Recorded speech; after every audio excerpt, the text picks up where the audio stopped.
une anthologie des lectures des paroles de Dieu Tout-Puissant.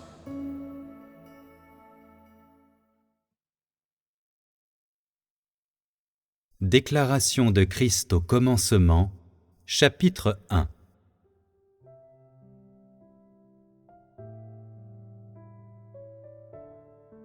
Des louanges sont parvenues à Sion, et la demeure de Dieu est apparue.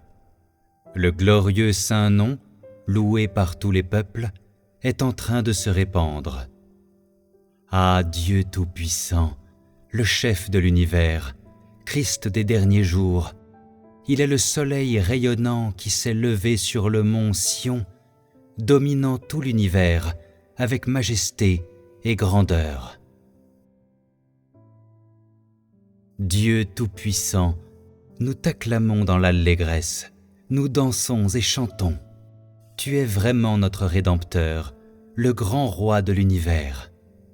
Tu as créé un groupe de vainqueurs et réalisé le plan de gestion de Dieu. Tous les peuples afflueront vers cette montagne. Tous les peuples s'agenouilleront devant le trône. Tu es le seul et unique vrai Dieu, et tu mérites la gloire et l'honneur. Que toute gloire, louange et autorité soient rendues au trône.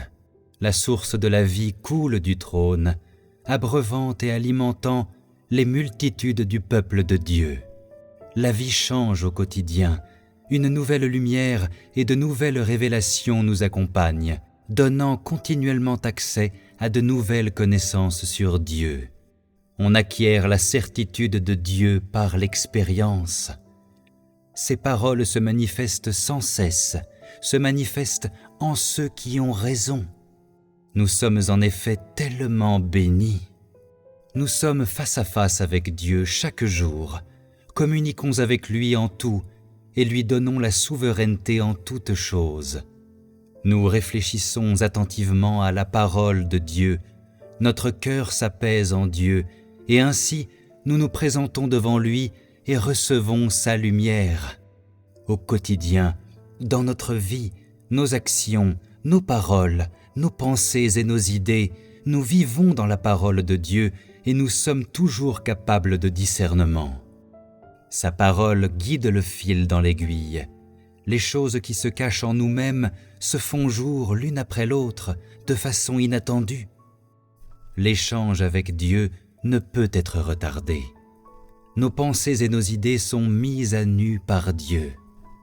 À chaque instant, nous vivons devant le tribunal du Christ où nous sommes jugés. Notre corps tout entier est occupé par Satan. Aujourd'hui, le temple de Dieu doit être purifié afin qu'il recouvre sa souveraineté. Pour être complètement possédé par Dieu, nous devons livrer un combat à mort. Ce n'est que lorsque la personne que nous étions avant a été crucifiée que la vie ressuscitée du Christ peut régner souverainement. En ce moment, le Saint-Esprit mène l'assaut dans chacun de nos recoins, se battant pour nous reconquérir. Tant que nous serons prêts à renoncer à nous-mêmes et à coopérer avec Dieu, Dieu nous illuminera et nous purifiera sûrement de l'intérieur à chaque instant et reprendra de nouveau ce que Satan occupait, afin que nous puissions être rendus complets par Dieu aussi rapidement que possible. Ne perds pas de temps et vis chaque instant dans la parole de Dieu. Sois édifié avec les saints, sois amené au royaume et entre dans la gloire avec Dieu.